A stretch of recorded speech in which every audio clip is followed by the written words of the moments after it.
Olá, no programa de hoje um documentário que reconta o papel de PC Farias na política brasileira. Foi lançada nesse fim de semana em Belo Horizonte a cinebiografia Morcego Negro, que retrata a vida de Paulo César Farias. O tesoureiro do ex-presidente Fernando Collor foi peça central no impeachment que abalou a recém-restaurada democracia brasileira no início da década de 90. Protagonizou um robusto esquema de corrupção e teve uma morte trágica sobre a qual ainda pairam dúvidas. Quais as principais revelações do documentário e como elas dialogam com o contexto atual do país e de personagens que seguem na vida pública? Está conosco o jornalista Lucas Figueiredo, autor do livro Morcegos Negros, PC Farias, Collor, Máfias e a História que o Brasil Não Conheceu, que inspirou a produção audiovisual. Bem-vindo, Lucas. Prazer recebê-lo mais uma vez no Mundo Político. Obrigado. Lucas, já são quase 30 anos da morte de PC Farias. Por que a história desse personagem continua despertando atenções a ponto de inspirar uma cinebiografia que teve uma produção robusta? O Paulo César ele era uma engrenagem de um sistema de corrupção e de política muito grande. Então, o jogo do poder continua. Então, o que os diretores do filme quiseram retratar foi exatamente esse jogo de poder que, na época, tinha como personagem o Paulo César Farias, mas que os personagens vão mudando, mas o sistema e o jogo de poder ele é sempre o mesmo, não muda, né? Quando te procuraram pela primeira vez aí com a ideia dessa cinebiografia? Bom, o livro saiu no ano 2000 e eu comecei a conversar com o Chaim Liteviski, que é um dos diretores. Eu já tinha ajudado ele a fazer um documentário dele, Cidadão Bolis, um documentário muito premiado. E ele demonstrou interesse de fazer um documentário sobre o livro.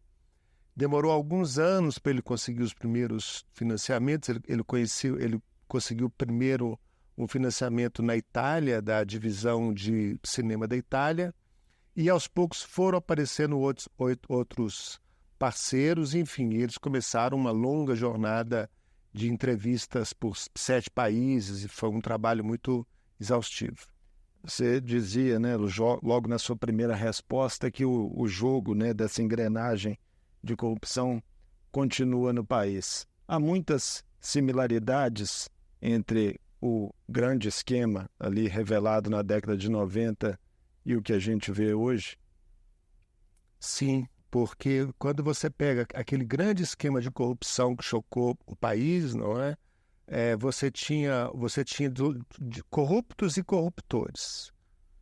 Os corruptores, as empresas que apareciam como corruptores naquele momento, eram empresas que pareciam como corruptoras na ditadura militar, eram empresas que apareciam como corruptoras no governo Juscelino, do governo Juscelino presidente, do governo Juscelino em Minas Gerais, eram corruptores que depois vão aparecer no mensalão do PT, que vão aparecer na Lava Jato. Então é um sistema que funciona há quase 100 anos no Brasil. Quando você vê o nome das empresas, são empresas que você fala nelas há quase 100 anos, envolvidas em grandes escândalos de corrupção.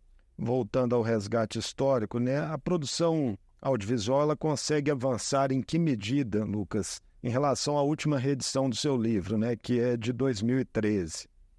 Olha, eles conseguiram entrevistar 60 pessoas, são pessoas que não falavam antes, que falaram com mais liberdade, o tempo já tendo passado, não é? Então elas revelam, eles entrevistaram, por exemplo, uma filha do PC Farias, que nunca tinha dado uma entrevista pública sobre o pai. Eles entrevistaram o Collor, que fala bem abertamente sobre a posição dele sobre essa história. Entrevistaram o Fernando Henrique, entrevistaram pessoas que trabalhavam para essas grandes empresas que foram apontadas como corruptoras. Que empresas são essas? Você tem Andrade Gutierrez, você tem Odebrecht, você tem Camargo Correia, você tem Mercedes-Benz, você tem muitas empresas internacionais, globais hoje que atuam no mercado, Hyundai. Então você tem realmente um conjunto de empresas de um peso econômico não só nacional como internacional muito grande. Os pontos altos do filme, na sua avaliação, é justamente essa rica gama de entrevistas? São as entrevistas e documentos inéditos que eles conseguiram na Itália, nos Estados Unidos. Eles conseguiram uma agenda de uma pessoa que funcionava como motorista e tradutor do Paulo César Farias na França, e essa pessoa fazia um diário contando tudo que ele ia. Ele conta coisas impressionantes do Paulo César entrar numa loja de grife, se eu não me engano, era na Dior de Paris, e comprar a coleção inteira daquele ano, enfim. E envolvimento de policiais federais na fuga do Paulo César Farias, coisas que já estavam apontadas no livro, mas que eles conseguem ir adiante. Envolvimento do Paulo César Farias com a máfia italiana, que já estava apontado no livro, eles conseguem dar mais alguns passos nessa direção. Então, o documentário ele ilustra bem e ele aprofunda bem esse caso. Era uma personalidade excêntrica, né? O que a cinebiografia traz de mais relevante sobre o ser humano, para além da figura pública que teve ali um fim trágico? A família do Paulo César cedeu o álbum de fotos dele, então você vai ver imagens desde que ele era um pé rapado ali em Alagoas, e como ele vai crescendo, ele com a família, ele começando a vida dele de empresário, ele começando a vida dele como tesoureiro na campanha de Collor, governador, nos anos 80 ainda. Então você vai ver um conjunto de imagens inéditas do Paulo César Farias e da família que é muito impressionante. O depoimento da filha dele, Ingrid, que peso tem? Tem um peso importante porque é a filha do Paulo César, é a visão dela do pai, é a visão dela como ela viu aquelas coisas, é a visão da filha dele sobre o assassinato do pai. Era muito jovem à época. Ela era muito jovem, mas ela presenciou aquilo tudo de uma maneira muito intensa. Ela não teve como escapar daquilo tudo. Ela era uma pré-adolescente indo para a adolescência.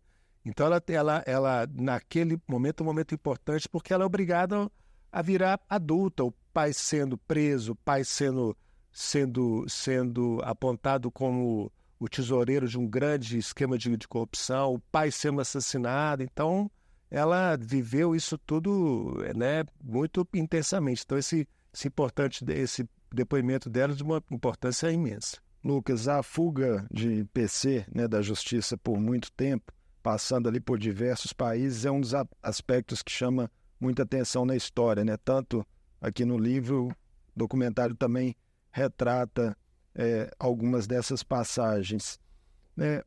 Quais são, a seu ver, aí os destaques, né, desse período em que ele esteve na clandestinidade no exterior? Olha, primeiro que ele foge do Brasil, né? Ele foge no momento que é decretada a prisão dele. Então ele já tinha contatos ali para saber que queria ser preso. Ele sai do Nordeste, cruza o Brasil pelo interior, usando rotas de tráfico de drogas, e vai para a Argentina. E ali ele fica um tempo, depois ele vai para o Uruguai, depois ele vai para Londres e depois ele vai para Tailândia, onde finalmente ele é preso. Tem um episódio em Paris também, né, de uma entrevista com o jornalista Roberto Cabrini, né? Que é em Londres. É em Londres, é melhor. É Londres. Quando o Cabrini descobre ele em Londres e chega nele e ele dá a entrevista, enfim, ele sabe que ele não vai conseguir escapar daquela notícia. Ele dá uma entrevista para o Cabrini. Antes ele liga para a Folha de São Paulo e dá uma entrevista para a Folha de São Paulo também, e imediatamente ele foge para a Tailândia para continuar na clandestinidade. Uma das situações que mais chama atenção também é a guerra de versões para a morte de PC e de sua namorada Susana Marcolino. Para uns, assassinato seguido de suicídio ou duplo assassinato. Nas disposições oficiais ficou a imagem de um crime mal explicado. Quais interesses, Lucas, se impuseram nas investigações e nos julgamentos, na sua visão? Olha, imediatamente após o assassinato, a Polícia Civil de Alagoas, ela vem a público dizer que era um caso de a Suzana Marcolino, que era namorada do Paulo César, teria matado o Paulo César num crime passional e em seguida teria se suicidado. Essa versão ninguém engole ela em momento nenhum, mas a polícia divulgou essa versão e deixou um conjunto imenso de provas importantes serem obstruídas, serem queimadas. Por exemplo, o colchão, as roupas de cama onde o casal foi, onde os corpos foram encontrados, isso foi queimado. Então teve um movimento das instituições de Alagoas que atrapalharam muito a elucidação desse caso. A sua relação com o caso é longa, né? De quase 2 décadas se dedicando diretamente à pesquisa, à cobertura desse tema. E você chegou até mesmo a receber uma ameaça de morte nesse trabalho. A cinebiografia acaba sendo também uma espécie de fechamento para você, do ponto de vista pessoal dessa história?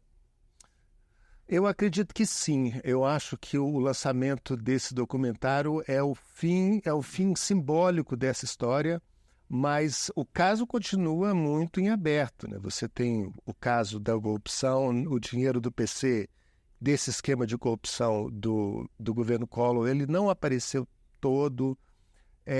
Então, você ainda tem muita coisa para ser descoberta, então também não posso dizer que o caso está encerrado, porque o caso não está encerrado. No seu íntimo, as perguntas ali, quem matou o PC Farias e quem mandou matar, elas têm respostas? Hoje é muito difícil de você conseguir responder essa questão com 100%. Agora, o que você pode dizer com toda a garantia em cima de provas é o seguinte: hoje está provado que tanto Paulo César quanto Suzana Marcolino foram mortos por uma terceira pessoa que estava naquele carro. Isso, cientificamente, já está provado que a Suzana não matou o Paulo César e que ela não se suicidou. Você defende essa versão desde bastante tempo, né? Antes de investigações oficiais caminharem para isso. Porque todos os elementos levavam para isso, né? Eu fui o primeiro repórter a chegar em Maceió quando o Paulo César morreu e a Suzana morreu. E vivi intensamente, voltei ali muitas vezes.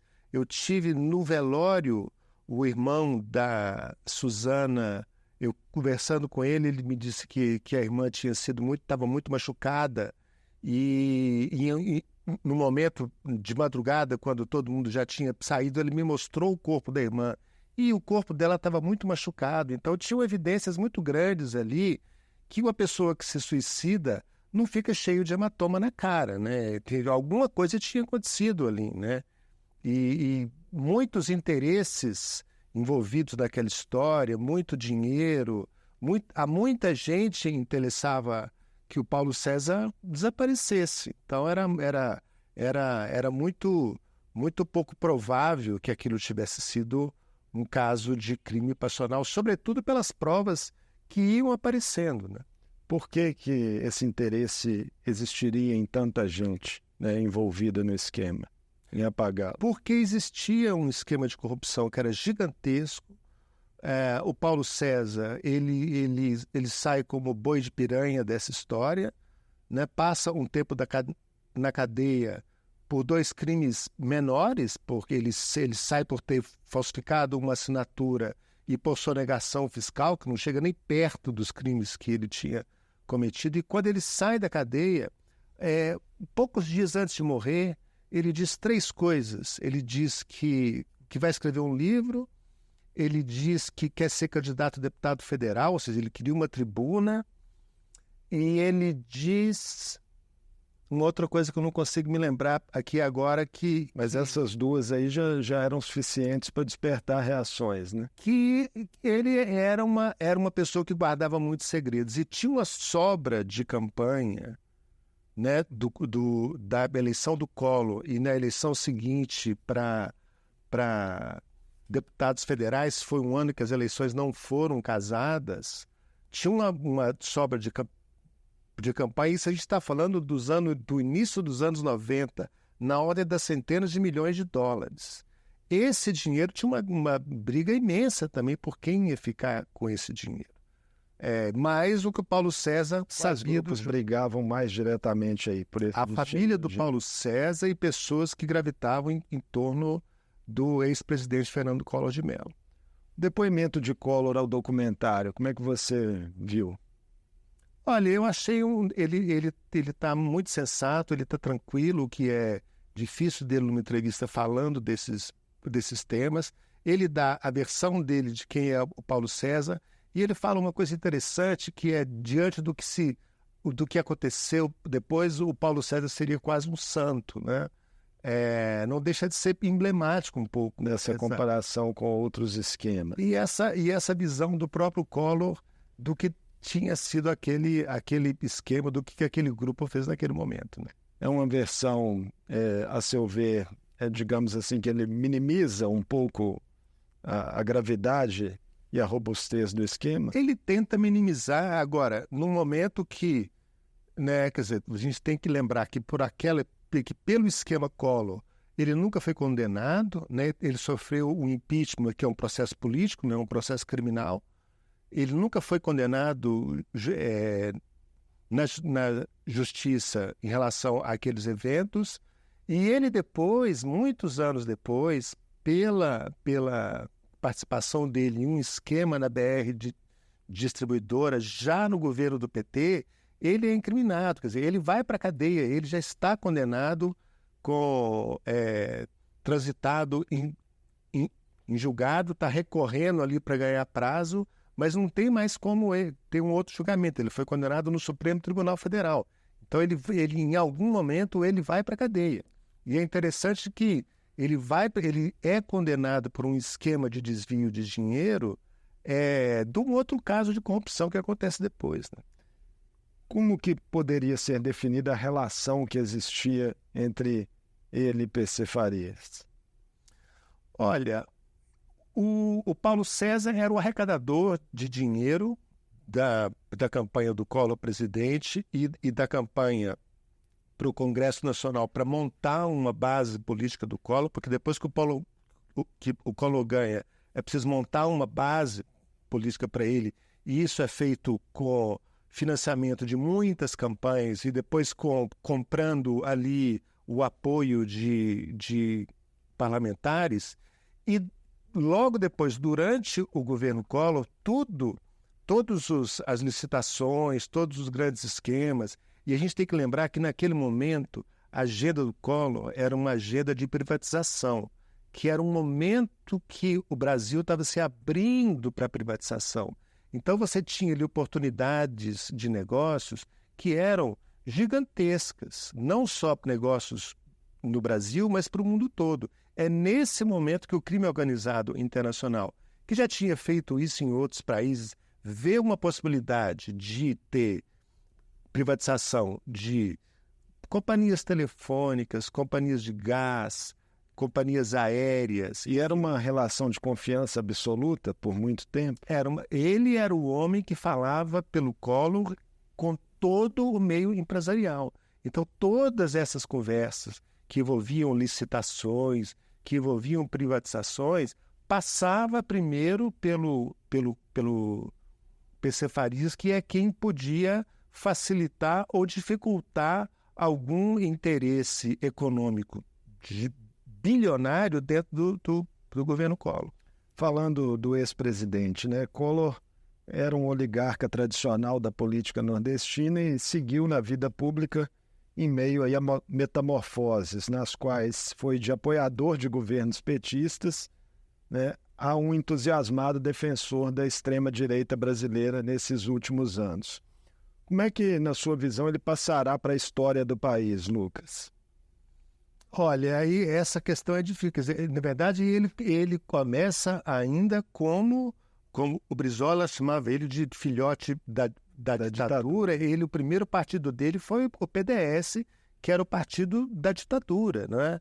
Então ele começa pelo partido da ditadura, depois monta o próprio partido, né?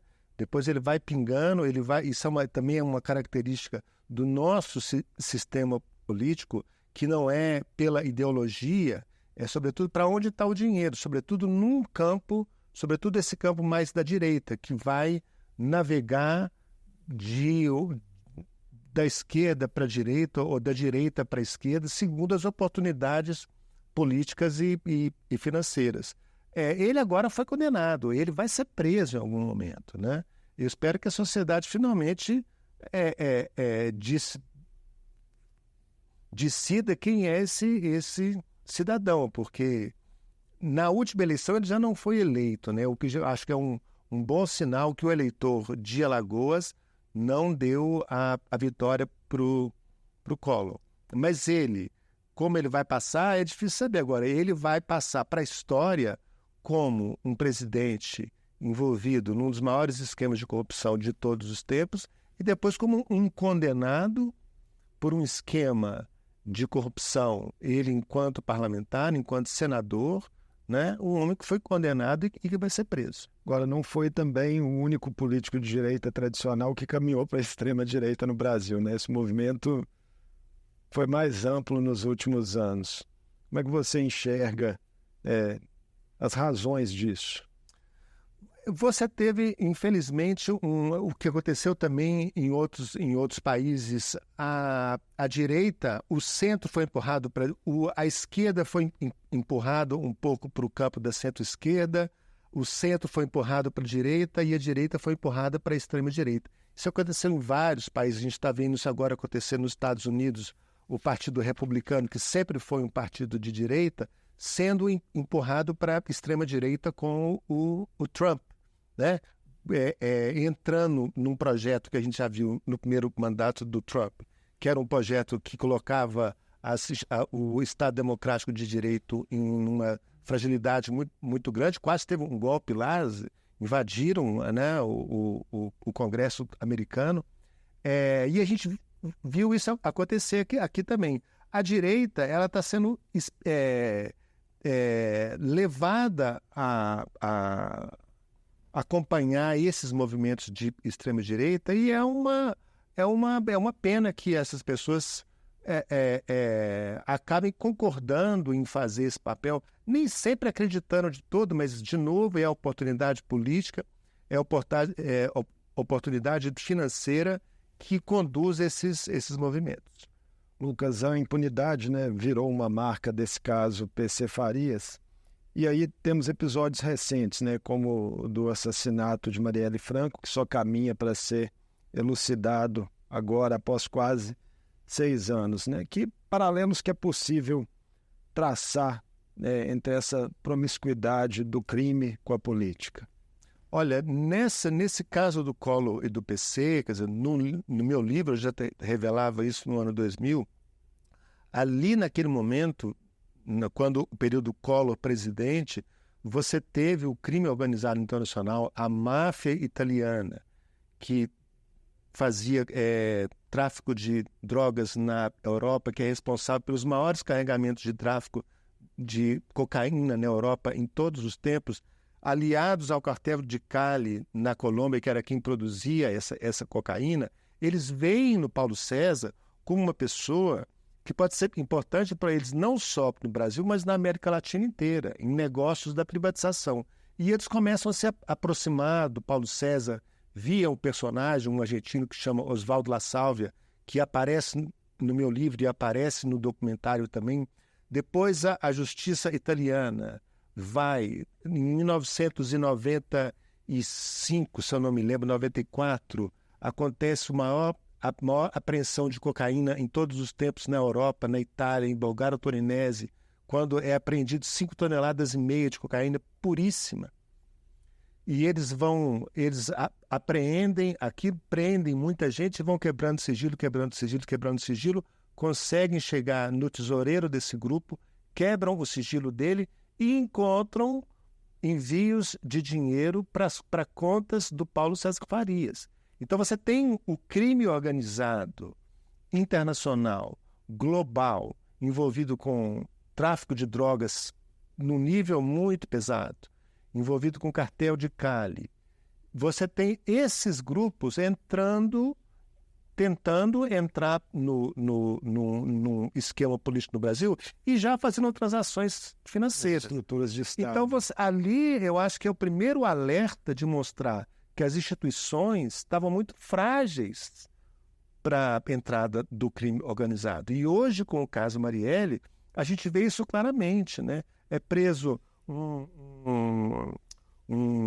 ministro do Tribunal de Contas, é preso um ex-delegado, um ex-chefe da Polícia Civil e é preso um deputado federal. Quer dizer, você vê o crime dentro das instituições, né? E isso é muito grave, porque o Brasil sempre foi a questão da segurança, sempre foi uma questão latente no Brasil, mas você tem hoje um processo que é perigosíssimo, que o Brasil começa a ir para uma outra faixa, que é de se tornar um México, que é de se tornar uma Colômbia, ou depois até de se tornar um Honduras, que é o crime organizado entrando dessas instituições, entrando no executivo, entrando no legislativo e entrando no judiciário e comandando o Estado. E um modelo brasileiro bem específico aí no caso das milícias, né?